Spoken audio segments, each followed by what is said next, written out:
Brad Johnson here, and I'm going to be working on our next video through Conscious Matrix Communication, representing history of the Pleiades. So now this has been one that's been kind of talked about very commonly, relating to some of the videos that I've been talking about that I'd like to do. So I finally got around to working on history of the Pleiades. Now again, it is a very vast history, so it really is going to be like a nutshell version within probably about a 15 to 20 minute span. But let's begin. History of the Pleiades. It all started in regards to the concept of Lyra. Now Lyra was the constellation to where all human life resided. The beginning of human life in this galaxy started here. Now there are many different sub-races that existed upon Lyra. You have one of the main ones here in Vega. And Vega represented the most polarized areas relating to sub-races that wanted to work on a lot of the negative and the positive. There is this particular system here that Adronis has normally just referred to as Eden. This would be the particular star and the planet that seeded one of the original races, the pure races, so I guess you could say the pure ones, so to speak, that descended throughout sub-races, created specifically in Vega. So Vega was a brighter star and contained an assortment of 12 planets. So amongst about 8 of those 12 planets, there existed human life.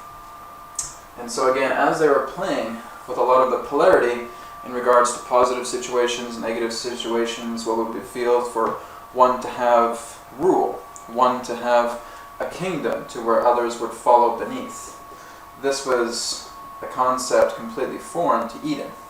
Eden didn't know anything about these kind of games that represented, trying to create a hierarchy in regards to where others would serve. So this all began with experimentation relating to the planet in regards to the people that came. There were a lot of mixed cultures upon Vega that were coming together and just understanding different aspects relating to the type of programming they received. And so you could say that a lot of this seeding was brought forward through the Elohim that represented, again, the pure ones, where those particular offshoots of the Elohim migrated to other worlds, and again creating sub-races not based on the pure Elohim that was responsible for creating Eden, but remnants, students you could say, that wanted to experiment with the original seed of what was contained in Eden. But to make a long story short, polarity just encapsulated Lyra. And Lyra was being under the microscope of a lot of polarity. Now they did eventually encounter some other particular beings, reptilians that they would understand and all that, but it wasn't really the reptilians themselves that quote-unquote began the war. They furthered it, and it got out of control, as a lot of these particular local star systems went to war, relating to what the reptilians had noticed based upon much of the positive light, so to speak, relating to Lyra. And they were really just in a point of jealousy. How dare these humans come along and start, and be given all of this, whereas we really had to claw, scratch, and struggle our way to, to making ourselves a galactic civilization to actually go about the stars, that we had to fight our way through that. And so it really was a journey, a jealousy journey, so to speak, relating to the brouhaha that occurred in Lyra. And so this occurred to an escalation of war. Now, after Eden was destroyed, many of the sub-races that were within the local areas that were attempting to migrate away from other battling reptilians and other human factions were migrating over to the Pleiades. And so now this is where it starts. So let me just get rid of this here. So again, Lyra was literally just engulfed in war. Much in regards to how Lyra was discovered was that the reptilians themselves emerged from another universe to where they interacted with those beings that represented the Elohim. And this has been a karmic cycle that has been flowing for a great deal of time, ever since the beginning of this universe. That the reptilians were bringing themselves into our galaxy, and there are other ones as well too. But they were bringing themselves into their galaxy as part of a karmic debt that the Elohim has spent in other universes attempting to create harmony with the reptilians where there has not been harmony before. And so the reptilians really saw the Elohim that do represent a humanoid presence and have always had this kind of grudge. Now again, not all reptilians are like that. This is mostly just talking about the seed in the Matrix relating to allness between the reptilians and the Elohim.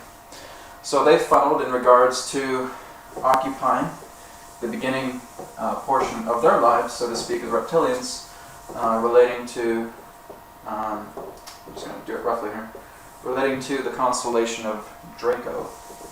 So Alpha Draconis, Beta Draconis, Gamma Draconis, etc. That was their original home star system, their constellation. And so they migrated. It's like they could sniff out the human life. And so that led them to Lyra, and they found these humans again, and it felt like the cycle in other universes began all over again. And here they were, these beeping humans, here they are again, getting everything handed to them on a silver platter while we suffer, while we fight, while we claw our way over. So this is where the Pleiades became a lot of the brunt relating to the duality here. So now these are just mainly the known stars within the Pleiades cluster. You have Pleione, you have Atlas, you have Alcyone, you have Merope, Electra, Kaleno, Maya, Asterope, and Tegeta. So everything in regards to migration of many of the sub-races that were both retreating and again factional started here in Pleione. Pleione would be one of the most controversial of star systems contained within the Pleiades.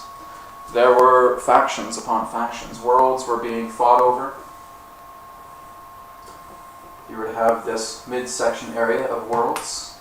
You would have duality contained with sub-races to attemptly fight over territory that were not only done through humans, but also through much of the reptilian armies as well too, that were attempting to conquer over Pleione. And so Pleione has been on the brunt of war for a very long time. It's no longer at war, but this is part of a lot of their dark history. There were aspects relating to betrayal, there were aspects relating to, domination, who would be able to, rule these worlds. These represent the three mid-region worlds within the Pleione. And those of you who are familiar with Billy Meyer, that had these contacts with these Pleiadians that referred to themselves as the Pleiadian, represented this particular faction of groups that were attempting to bring things to order. They were not mischievous or anything like that, or devious in any particular way. On the contrary, they had very good intentions in mind, but things were happening in regards to Pleione. They were one of the particular races that were attempting to pick up the slack, where the Pleiadians were attempting to perform their role relating to Earth. The Pleiadians were the ones who were known to be the protectors. They were assigned in regards to the Galactic Council,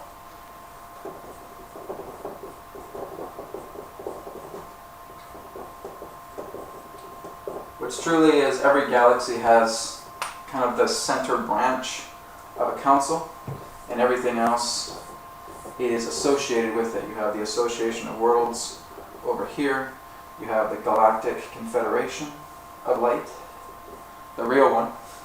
You have Confederation of Planets, okay? And you have several others. So again, these are all branched off in regards to galactic councils. It branched off in regards to the epicenter that represents the Galactic Council.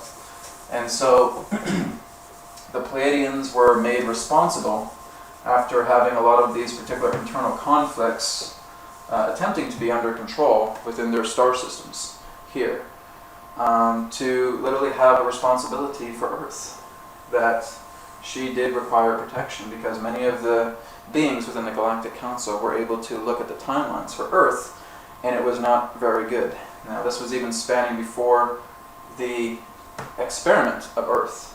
This was taking place around Meldek. So Meldek itself was becoming corrupted from the inside, because again, more of how this war spread throughout Lyra, not only spread throughout the Pleiades, but it was spreading elsewhere. And a lot of things were getting out of control. You know, peaceful territory was really a commodity at that time. And so Meldek was spinning out of control. There was a lot of brouhaha there going on, and the Pleiadians were sent to really try and establish an order. I wouldn't really say an order, but more just attempting to resolve situations, trying to keep the peace, so to say, peacekeepers, you could say, at that time. And Meldek again spiraled out of control. It went to Mars. Mars itself spiraled out of control. And so things just weren't happening. And this is kind of like the third strike for the Pleiades relating to Earth. And it felt like at some time that the Pleiadians were attempting to get their act together, but it fell through again, because many of the particular guardians that represented the Pleiadians were beginning to become arrogant. They were starting to create this mentality of, again, the students who wanted to become the teachers. And so again, this just led into conflict. The Pleiadians again dropped the ball, relating to Earth, relating to Mars, relating to Meldek. And so all of these planets here that really were kind of like the promised gems of this star system, you know, fell apart. Fell apart with Meldek, fell apart with Mars, fell apart with Earth after Atlantis disaster. So the Pleiadians have been attempting to pick up a lot of the slack, and they've just had a lot of inner fighting in regards to their entire star cluster here. And again, this is just Sun. There's a lot more there are a lot more star systems that have been involved relating to a lot of their inner conflict. A lot of them do have really good intentions at heart, but it's attempting to ask students if they can look after something before they're ready. And the Galactic Council mentioned this to them, saying that this is what we want you to do. It really was the test to determine exactly how ready the Pleiadians were to take responsibility in being overseers for a star system that really held a lot of promise. And they were not able to do it. And so they received a lot of ridicule by a lot of sub-races or sub-organizations within the Galactic Council. But the Pleiadians weren't alone. They had particular, I guess you could say, mentors that were helping them out. And these were the Sirians. The Sirians were kind of like the big brother to the Pleiadians. And they were saying, are we really going to point fingers in regards to one who has dropped the ball? That's not how evolution takes place. It is a learning curve. And so the Sirians really represented kind of like the wise old monks of the Galactic Council. And so they really came to the Pleiadians' aid, and they were mentoring them, relating to how they can attain peace through much of the internal struggle throughout their star cluster. And the center of point relating to peace began here, Alcyone. This is their hub for everything that represents balance and divine order, started in Alcyone. Pleione, again, is coming along. There still are some certain things that they're attempting to resolve through themselves. Atlas, again. One thing I discovered about Atlas is that there is actually a planet in Atlas that's completely comprised of women. There are no men on this planet. The Pleiadians refer to it as Te-Ra, which represents a word representing the feminine. A nickname I've gotten represents that of planet XY. And so Atlas holds a very strong feminine energy. It's like the center of Te-Ra, or planet XY, really held a really strong form of the feminine together. Pleione is a very masculine star. So if you're looking at the association between Pleione and Atlas, you're looking at the eternal dance between the masculine and the feminine. Atlas has taken a lot of their knowing in regards to what they received from the Syrians and Alcyone to kind of be helpers along in regards to the integration between Pleione and Atlas. So that's coming along very, very well. Merope, another feminine star as well too. Electra, Kaleno, Maya, Tegeta, Asterope. Nowhere near as deep as in internal conflict as Pleione was, but they did have skirmishes together. You'll find quite a few of the reptilian beings contained in Maya. A lot more humanoid, aquatic, amphibious, feline. Feline can also be found in Alcyone as well too, and in Atlas. So again, there's just a lot of history in regards to the Pleiades, relating to a lot of their internal struggle. They would represent kind of our immediate future within the next 100 to 500 years. That we're still looking to be trained as a planet that can be of assistance in regards to other races. But we really kind of have to go through this of what the Pleiadians went through. So the Pleiadians are a very loving collective of races, but they are still learning, and they're still attempting to understand more about their role in playing together with the galaxy, playing together with the universe. Now, a lot of these areas are at peace, but there are some skirmishes that are still happening. Some are still happening in regards to Pleione. A lot of it really is just internal struggle, but it has been doing a lot better than it has been in the past.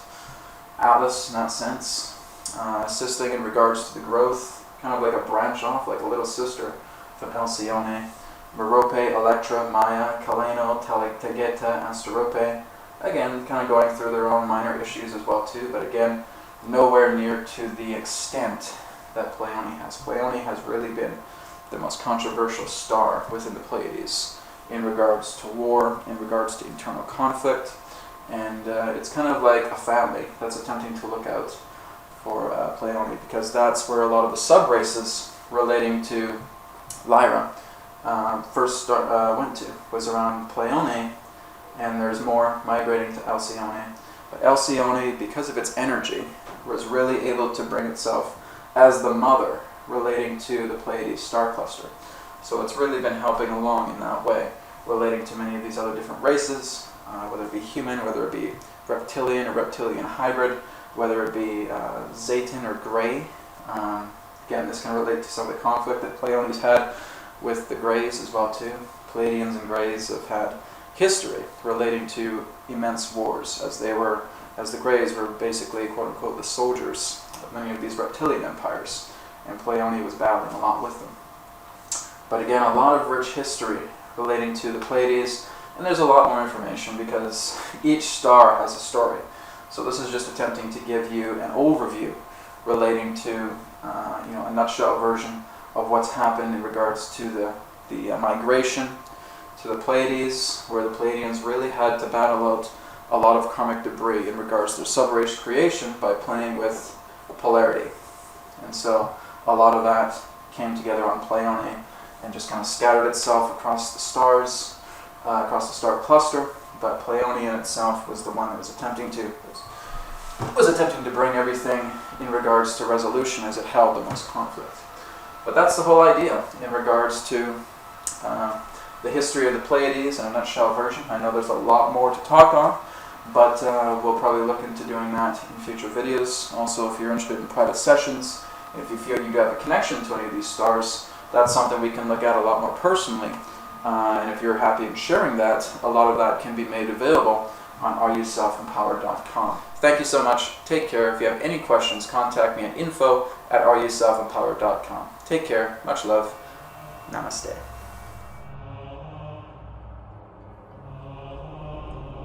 Thank you very much for watching this video. Remember to check us out on areyouselfempowered.com. Private sessions relating to conscious matrix communication through Skype, and group sessions as well too, Akashic perspective sessions, universal energy healing sessions, online digital courses, and much more. Check us out, areyouselfempowered.com. Looking forward to hearing from you. Namaste.